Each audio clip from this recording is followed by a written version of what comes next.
Olá, amigos do canal Vista Pátria, aqui é Alan Frutuoso. Hoje é dia 26 de junho de 2023.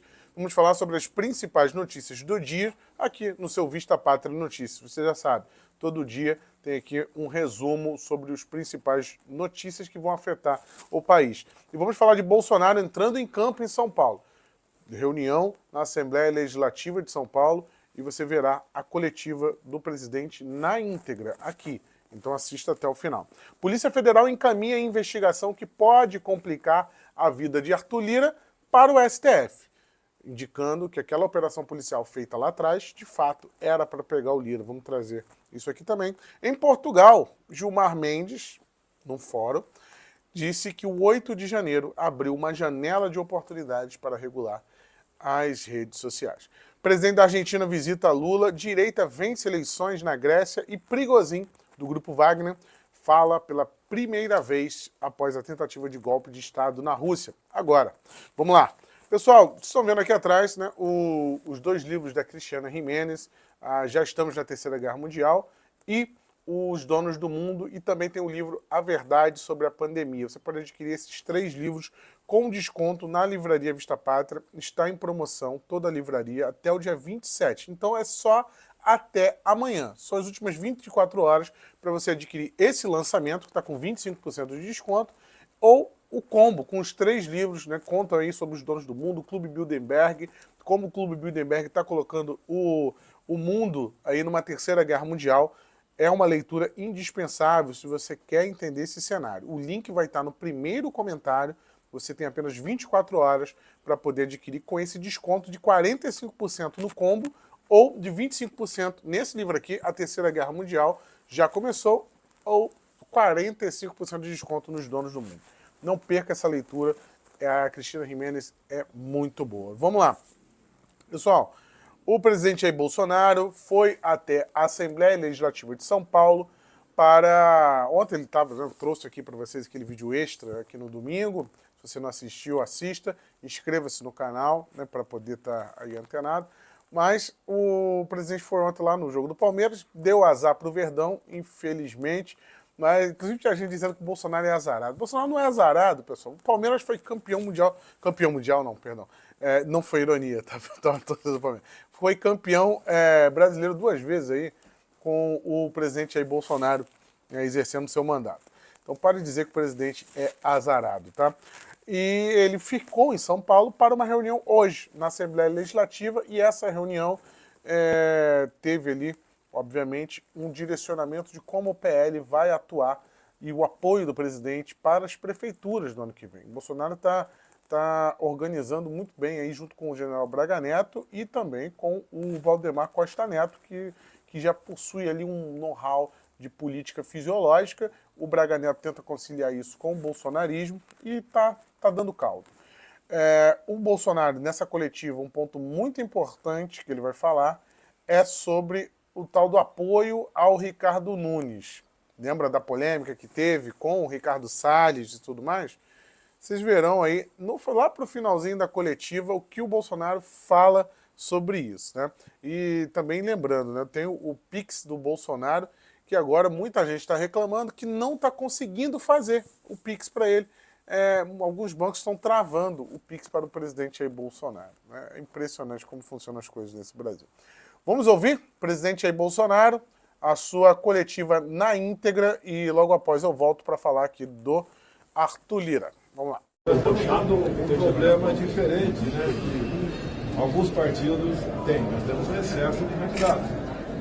Nós temos conversado, deputado estadual e federal, deputados, os mais interessados nisso, bons nomes, para que tenhamos bons administradores, uma boa bancada de vereadores. Eu fui vereador de 89 e 90 no janeiro, é o primeiro degrau para a política que dá muita base, conhece, a gente passa a conhecer melhor os anseios da população. E temos a nossa bandeira. Qual é a bandeira do PL? Propriedade privada, liberdade de expressão, legítimo direito à defesa, liberdade de religião, o livre mercado, o respeito às leis.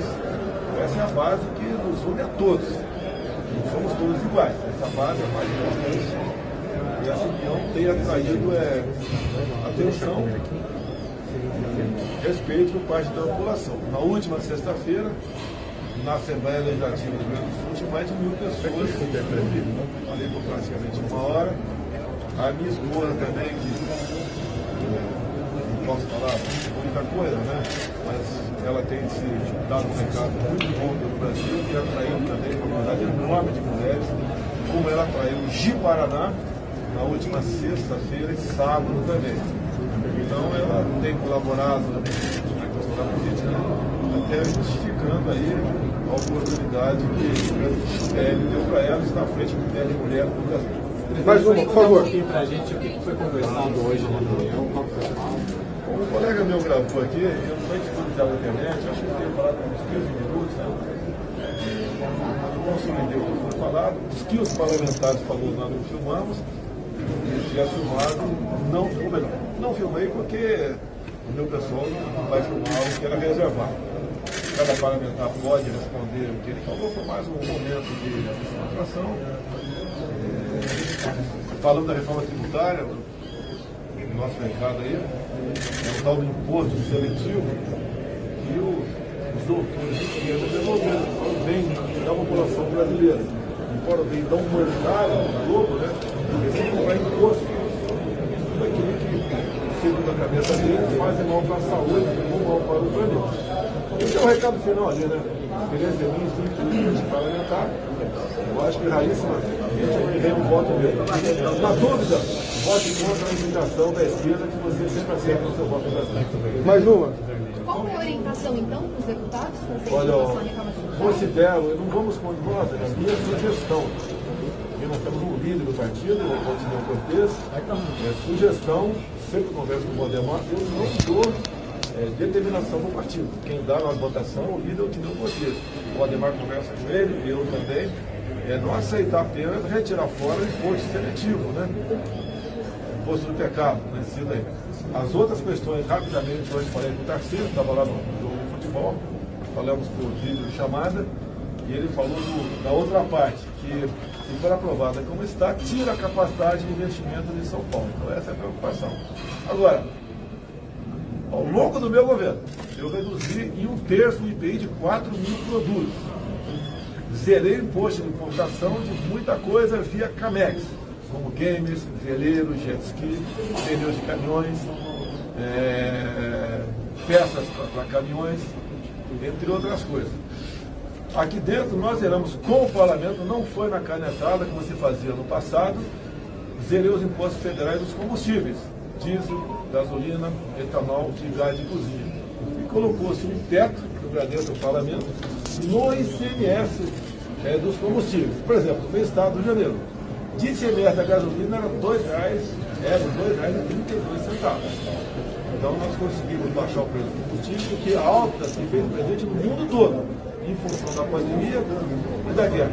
Mesmo diminuindo a carga tributária, nós, mês a mês, tínhamos recorde de arrecadação. E o que se vê agora, né, de forma ampla, é que o governo quer ampliar a base de arrecadação sem estimular que o comércio funcione a contento. A proposta do governo que conta lá, você pode simplesmente caracterizar como algo que vai aumentar a inflação, vai aumentar o desemprego, obviamente a carga tributária, em especial para bens e serviços. Fico preocupado até que ponto pode mexer no meio essas questões. Isso não é bom para nós. Perdemos competitividade para o mundo todo. Outras taxações se vê no horizonte, como por exemplo a questão do agro. A questão do agro é agravada pelas questões de reservas líquidas. Só há 40 dias aproximadamente, 6 reservas foram homologadas, uma delas com 31.000 hectares para poucas dezenas de irmãos nossos indígenas. Então, isso tudo é preocupante. E mais ainda, agora a parte não é pessoal, acho que é observacional. Você vê o perfil dos atuais ministros, 37, comparando com os meus 23, está na cara que quantidade está muito longe de qualidade. Presidente, por gentileza, tem avaliações de que o senhor está fazendo essas reuniões porque quer se colocar como um perseguido. Faz sentido essas avaliações? você tem condições, eu sei que a pergunta não pode dirigir a você, saber o que está acontecendo. É justo traçar o direito político de alguém que reuniu os embaixadores? Não é justo falar atacou a democracia. Aperfeiçoamento, buscar, colocar camadas de proteção, isso é bom para a democracia. Eu não acho justo, talvez você não ache, é um advogado nosso, depois das eleições. Peticionar o TSE, que é uma medida administrativa, poucas horas depois você vê essa petição ser arquivada e levar uma multa de 22 milhões de reais. Isso aí é complicado também entender. Não existe ninguém substituível, até falei agora há pouco parlamentares, o que acontece no momento. Tem muita gente aqui, muito mais competente do que eu, mas eles não têm o conhecimento nacional que eu tenho, porque obviamente, além de ter 28 anos de parlamento, 2 de vereador, 15 de exército brasileiro, eu tive 4 de presidente da República. E eu consegui, graças a Deus, um carinho de uma parte considerável da população. Qual a expectativa para as eleições do ano que vem, as eleições municipais? Qual a expectativa para elas? Bancada, né? Está sendo cogitado eu candidato a vereador em São Paulo. Mais uma pergunta. Isso é muito gratificante. Vamos supor que seja São Paulo. O prefeito eleito, do meu partido, ou aliado a nós, vai ficar feliz. Ele começa com uma base de 20. A mesma coisa lá no Rio de Janeiro. Eu não sei se o Valdemar vai gostar, porque eu deixaria de vê-lo toda semana em Brasília. Presidente, o senhor não está elegido, o senhor já é tipo um nome, como você tem? Eu não quero ficar se acontecer isso. Eu não contava com ser o Palmeiras perder ontem com o Botafogo. Agora, o pessoal está vendo que o Botafogo não é uma coisa que aconteceu sem querer. Tinha que ser batido. Sobre a avaliação que o senhor faz ainda da gestão do Ricardo Nunes aqui em São Paulo? Não quero entrar em detalhe, prefeitura nenhuma, tenho tido conversa com ele. Na última reunião que esteve presente, com 60 embaixadores, um empresário falou, anuncie o apoio, Ricardo Nunes, o que eu respondi naquele momento? Vamos ter que tomar muitas tubaínas junto a ele. Beleza, pessoal? Beleza? Obrigado. Como considera, então, que não existe a possibilidade de, se o senhor não for candidato em 2026? Então, o presidente Jair Bolsonaro, ele fala uma coisa que eu já vi o Ricardo Salles dizendo numa entrevista para a Gazeta do Povo, que foi aquela fala sobre o Ricardo Nunes. Foi um empresário que o questionou na época, ele falou daquela forma e repercutiu da maneira que foi, gerou uma briga, mas você vê que agora o Bolsonaro se nega a falar sobre o apoio a Ricardo Nunes. Vai ter que tomar muita tubaína ainda, significa que vai ter que ter muita conversa, muito alinhamento de como o PL vai participar dessa prefeitura e se vai ser interessante de fato, para a direita brasileira, o centro-direita brasileira. Então, ponto fundamental é o alerta que ele dá quanto a isso e também, mais uma vez, ressalta sobre a injustiça de ser cassado, de se tornar inelegível, não cassado, por uma reunião com embaixadores. Então, isso aí foi o final da reunião com os deputados aqui de lá de São Paulo, estou no Rio de Janeiro hoje. Vamos lá. A Polícia Federal encaminha investigação que pode prejudicar Arthur Lira. Vamos lembrar daquela operação policial quando o Arthur Lira iria votar a medida provisória que poderia derrubar os ministérios do Lula. Houve todo aquele problema e, de repente, ele passou, o julgamento dele foi pautado rapidamente no STF, depois que foi aprovada a medida provisória ele foi arquivado, não tem como não fazer uma conexão entre uma coisa e outra. E também teve a operação policial em Alagoas contra um grupo político do Lira. Aí tem aquela denúncia de desvio de verba de emenda para os kits robóticas. Kit robótica, são vários kits que foram destinados através de emenda parlamentar para lá e teria tido um desvio, superfaturamento e tudo mais. A conexão disso com o momento político, se dizia que era para pegar o Arthur Lira. O Flávio Dino, na época, foi até a residência do Arthur Lira para dizer que não, essa operação não tem nada a ver com você, já estava agendado e tudo mais. Agora, eles pegaram um rascunho, um papelzinho que diz que teria pagamentos para Arthur. Não especifica Arthur Lira, mas ingenuidade não fazer uma conexão aqui com o Arthur Lira, já que era o grupo político dele. E nesse papelzinho, esse bilhete, vai ser o suficiente para encaminhar a investigação ao Supremo Tribunal Federal. O que significa isso? Significa que Arthur Lira passa a ser investigado. Porque se não tivesse ninguém com foro privilegiado na investigação, ela não teria necessidade de passar para o Supremo Tribunal Federal. Então, é mais uma investida contra Arthur Lira. E isso vai ter desdobramentos. Arthur Lira está em viagem, Arthur Lira, né, não pautou nada para essa semana, curiosamente. Ele travou a pauta.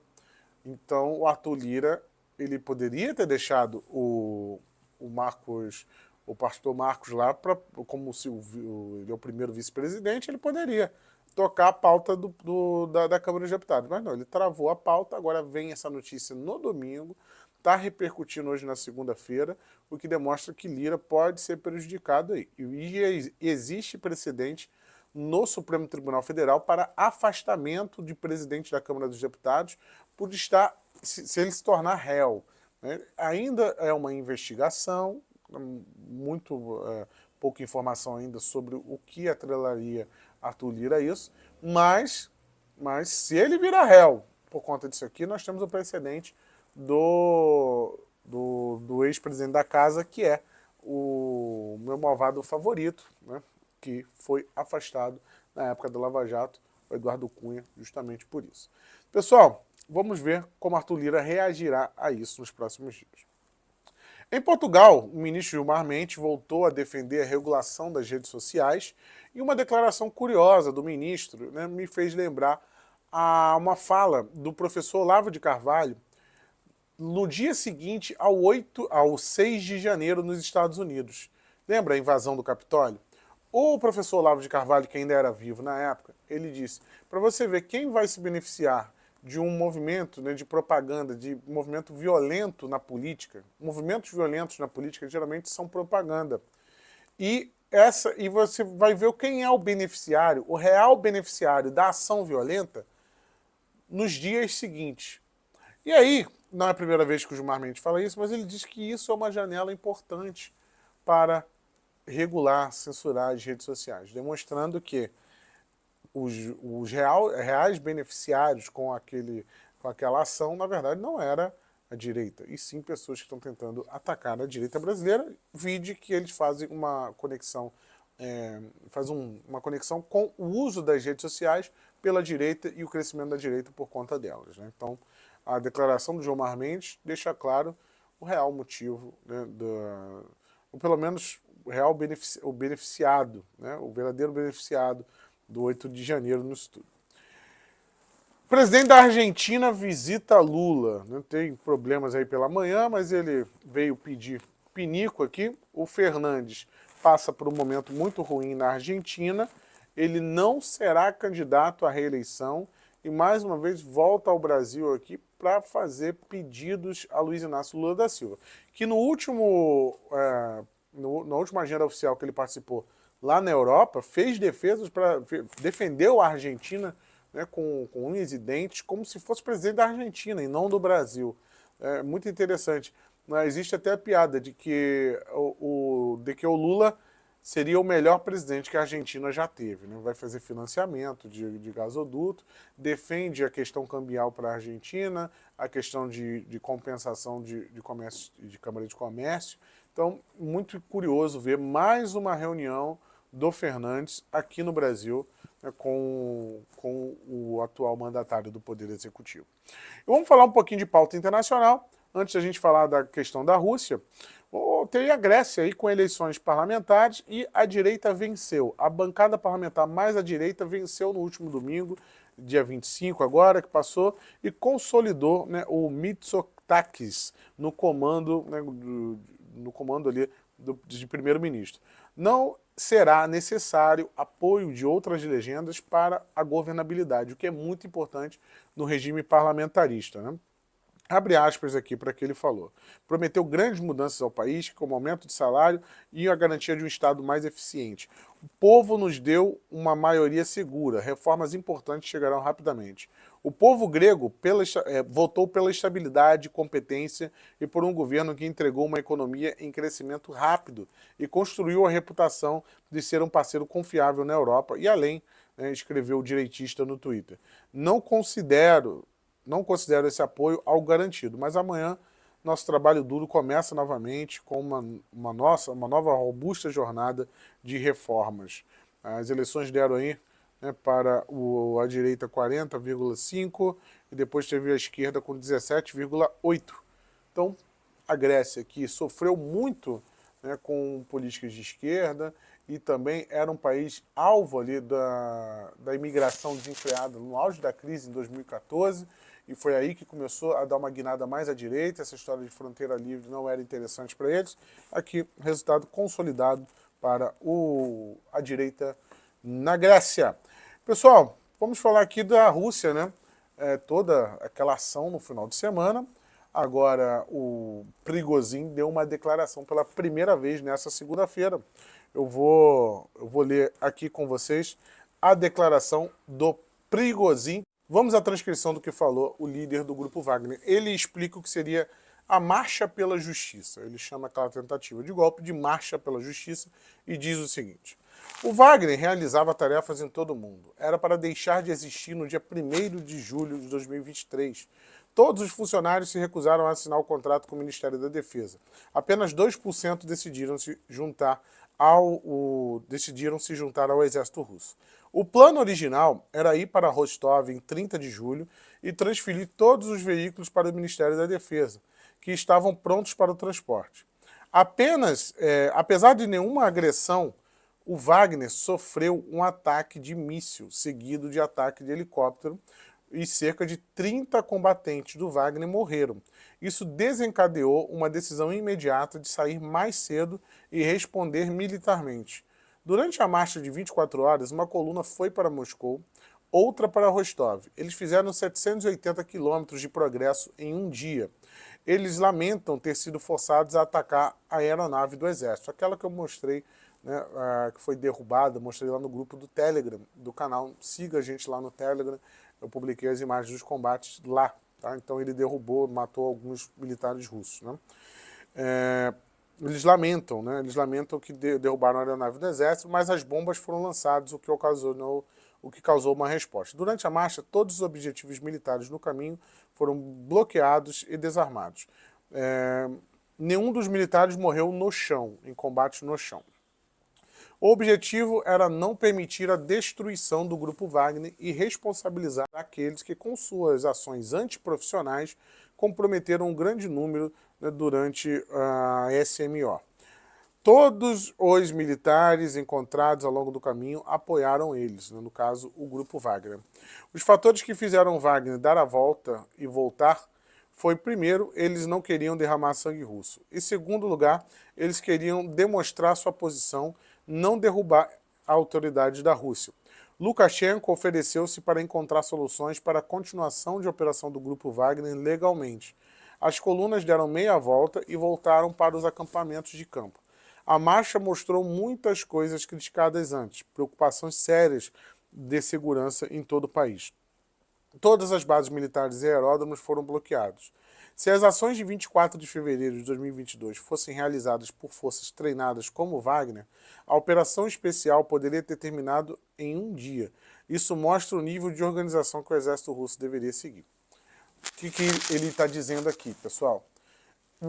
Existia, né, uma determinação do Ministério da Defesa para que o Wagner deixasse de existir, ele deixasse de cumprir todos os requisitos legais para poder operar, e dessa forma ele teria que, inclusive, dar o seu equipamento para o Ministério da Defesa russo. Isso estava programado para acontecer no dia 1º de julho. O Prigozhin, inclusive, ele teve um vídeo que ele foi até lá o Ministério da Defesa, na Rússia, levar um documento e tudo mais. Ele estava muito satisfeito com isso, obviamente. Ele deixaria de operar. E aí ele diz que teve esse ataque à base do Wagner na Ucrânia. E é daí que gerou o estopim. A princípio, ele sempre falou isso, inclusive, não queria derrubar o Putin, queria derrubar o ministro da Defesa. E para isso ele ia invadir Moscou, ia tomar lá, matar gente para o ministro cair. E como o Putin se negou no primeiro discurso a derrubar os ministros, né, colocou ele como traidor, então ele ia derrubar o presidente junto. É o que está colocado aqui. E ainda, no final da declaração dele, ele expõe o seguinte, tá vendo? Vocês vão lembrar, né, daquela tentativa de tomada do aeroporto para conquistarem a capital da Ucrânia. Eles tentaram tomar um aeroporto, as forças especiais russas foram lançadas, mas perderam o aeroporto. E isso foi fundamental para a guerra, porque se eles tivessem conquistado aquele aeroporto próximo a Kiev, esse aeroporto daria força para a chegada de suprimentos, e aquela tropa, aquela coluna que estava vindo pelo norte, vindo da Belarus, eles teriam suprimento suficiente, conseguiriam tomar a capital da Ucrânia. E só aquela ação do aeroporto foi fundamental. E ele aqui diz o seguinte, tá vendo? Eu consegui ir para Rostov dominar o aeroporto. Né? Eu, no meu caminho, fui dominando os aeroportos, demonstrando que se fôssemos nós que tivéssemos sido usados no início da invasão da Ucrânia, essa guerra já teria acabado. E, de fato, ele tem razão. Se a Rússia tivesse sido eficiente na sua tomada no aeroporto e conquistado ali o espaço aéreo, ela teria vencido a guerra muito fácil, e o Wagner ainda deu, né, aqui no jargão popular, deu um esculacho aqui, mostrando, tá vendo? Não, eu sei conquistar aeroporto, vocês não sabem. O exército deveria se preparar melhor. Ele está preocupado, foi para a Belarus, né, e vamos ver se o grupo Wagner... É interessante ver que o Wagner, ele fez todo esse caminho, né, subiu e está na Belarus, e a Belarus ali, ele está muito próximo a Kiev. Se ele fizer as pazes com Putin, é melhor invadir novamente a Ucrânia e usar o Wagner para tentar dominar o aeroporto? Hoje em dia está muito mais fortificado aquela região, não vejo como tomar de assalto assim a capital Kiev, mas seria um checkmate russo, né? Essa volta aí e terminar a guerra de maneira mais rápida. Coloque aqui embaixo seus comentários, o que você achou de tudo isso, inscreva-se no canal e compartilhe com o máximo de pessoas. Muito obrigado a vocês que assistiram até aqui. Não deixe de aproveitar a promoção do livro aí embaixo. Forte abraço, tchau, tchau.